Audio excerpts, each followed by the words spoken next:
Landlords in Boston came out to a listening session and told the city that they will face financial ruin if rent control is passed. I'm Tony, and this is Real Estate Investing and Landlord News.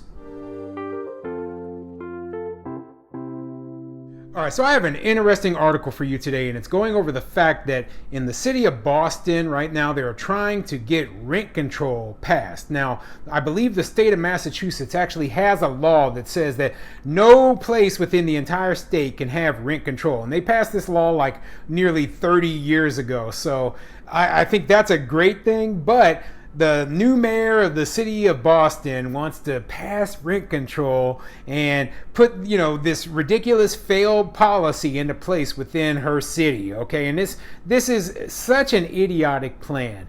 Rent control is just an absolute failure. It just doesn't work anywhere that it's implemented. And no matter what anyone says, no matter, they think, oh, well, we have this special situation. No, you don't. Okay? Well, I can't figure out for the life of me why people think that there needs to be, that a place, one of the most popular cities in the entire country. We're talking about Boston, Massachusetts here, right? And it's a very, very popular place.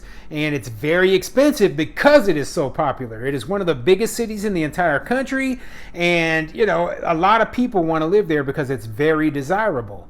So why in your right mind would you think that it needs to be cheap and that, we need to make sure that the housing is affordable there? It doesn't make any sense, okay?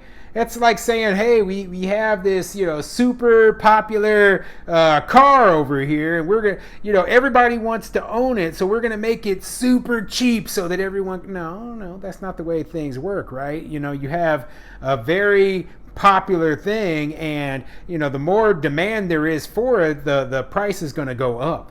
Okay, if it's not popular, that's when the price goes down. That's why a place like Boston is much more expensive than a place like St. Louis. Okay, so I mean, no offense against the people from St. Louis, nice city, but your place is not nearly as in demand as Boston. Now, you can make the problem even worse by saying, hey, we're going to make it as difficult as possible for developers to build enough housing for the people who want to live here. Well, now you don't have enough supply. So you have high demand, low supply.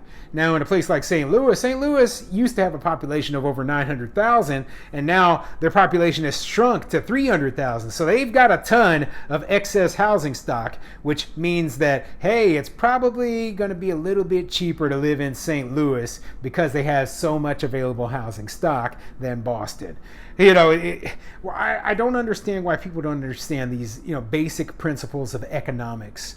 And I don't understand why they think that rent control is the solution, not building more housing. Now, obviously, it's not going to be easy to build a housing in a place like Boston, where the place is probably nearly built out, if not completely built out. It would probably mean that you would have to, find places like, industrial places and convert them into residential, or you'd have to take, low density residential, tear it down and build higher density residential in order to get more housing stock. Or you could just say, hey, we're going to build further away outside of the city limits, where there is available land so that we can build on empty fields. Those are pretty much it when it comes to, trying to build in that area. And, if you're trying to do anything other than that, you're just creating useless government policies that are actually going to make housing less affordable. So before I get into the article, go ahead, hit the like, subscribe button, maybe leave a comment down below. Let me know, okay? I'm going to ask once again, what do you want to see on this channel, okay? I've been working to bring you articles about rent control, about, eviction moratoriums, about, all of the good cause eviction laws, about all of the ridiculous regulations throughout the entire country, everything that has to do with landlords. But if there's something you want to see that I haven't, some topic that I haven't been bringing up, I'd be glad to, do a deep dive into it and see what I can bring you. Anyway, this article is coming from bankerandtradesman.com, and it says, Boston landlords give city earful at rent control listening session. Yeah, they're having these listening sessions to try to get, the public's input on what they think of rent control and if they would support it. Well, I noticed that whenever they create these committees or whatever, they don't exactly have one of the biggest stakeholders, landlords, on these committees. It's kind of a dumb thing, but it's very common with these very progressive cities. They think, oh, well, landlord, we don't need none of their input. Yeah, it's our millions of dollars that's being spent, but we don't need our input, huh? Anyway, let's get into the article and see what it says. If Boston is going to reintroduce a rent control regime, it needs to exempt small landlords, particularly those who keep their rent substantially below market rate. Landlords from across the city told officials at a listening session Thursday. I have not increased my rent in 10 years, landlord Alan Isaacson said. How am I rewarded for keeping my rents low for 10 years? Frankly, I'm not. Boston Mayor Michelle Wu has said she was elected in part on a promise to push for rent control, or rent stabilization, as she terms her approach, and that she's determined to bring a home rule petition to the legislature next year. If Attorney General Maura Healey wins this fall's governor's race, as polling currently suggests she will, Wu's proposal will meet with a receptive audience. Healey has said she supports local option rent control measures along with attempting to increase housing production. Well, the biggest thing here, right? They're talking about, hey, this potential governor, she supports, the local people being able to do whatever they want with rent control. Well, I thought they had a statewide law that banned rent control. Okay, so I hope that the landlords there in Boston, if they try to pass this stuff, they sue, they try to take this up to their state Supreme Court and get that ridiculous home rule garbage thrown out, because, hey, man, the smarter people in the past actually were the ones who got rid of the rent control because it didn't work back then and it still won't work right now. Now, this whole thing about exempting the small landlords, I don't like it, okay? I don't like it that is the so-called solution here. Oh, well, we can still have rent control, but let's exempt small landlords. Well, the problem is, right, what do we define as small? And that is the biggest thing that you'll see throughout the entire country. Now, you go to some places and they say, well, anyone with a unit that's, or a building with more than 3 units is considered a big landlord and has to fall under rent control provisions. Some people will say, well, if anything other than single family houses is under rent control. Some people will say, oh, well, if you have more than one single family house, then you're a big landlord and you have to fall under rent control.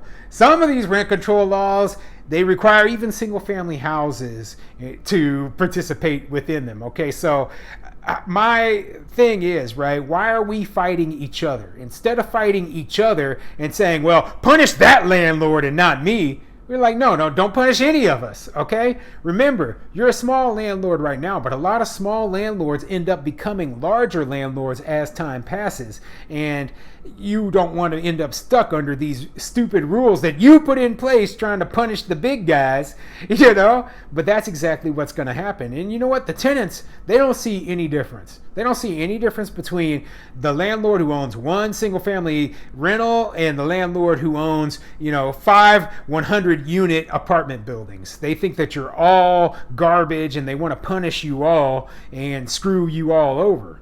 And that's wrong. It's just absolutely wrong. That's why we have to fight it, whether it's for big or small landlords, and make sure that no rent control law is passed. Besides, if they pass this rent control law on these big landlords, it's a slippery slope, man. It's going to just float down, and eventually one day they'll come back, well, it worked so well on the big landlords. Let's add in these small ones as well. They've been, getting around the law and raising rents too high, and we can't afford it. Oh, yeah, this will help affordable housing. Yeah, how long before that happens? It won't be long. It won't, okay? You see it happening throughout the entire country, okay? No rent control at all will ever benefit any landlord. The July 21st session sought to gather feedback from landlords about how details of a rent stabilization policy should be organized. Should landlords be allowed to bank increases? What types of expenses should landlords be able to pass through to tenants? How could the city support small landlords? but city officials moderating the discussion made clear they were not interested in hearing arguments about whether or not rent control should return to Boston. So they don't even want to hear about whether it should be a return to Boston. They've already made their minds up, okay? This is what happens when you elect progressive politicians, okay? They've already decided what they're going to do, and now they're going to shove that garbage down your throat whether you like it or not. Oh man, this is ridiculous. I absolutely hate rent control. I feel bad for the landlords up in Boston, but you got to fight it, okay? And there is a state law in place that prevents these politicians within the city of Boston from passing, their own rent control right now. And do not let anyone, even if there's a new governor elected, you got to sue, you got to fight for it, okay? Because this is your livelihood we're talking about. You could lose everything. Look at places like New York where they have rent control policies in place right now, and we have a situation where landlords can't even afford maintenance on their buildings based on the rents they're bringing in because they are so much below market rates. That's a ridiculous situation. Yes, you can make appreciation off of it, but how long can you survive off of your emergency reserves if you're not making enough money to pay your bills, okay? Anyway, interesting article. I'm not going to read the rest of it. You get the point, okay? Landlords up in Boston, they're not happy with all this rent control nonsense.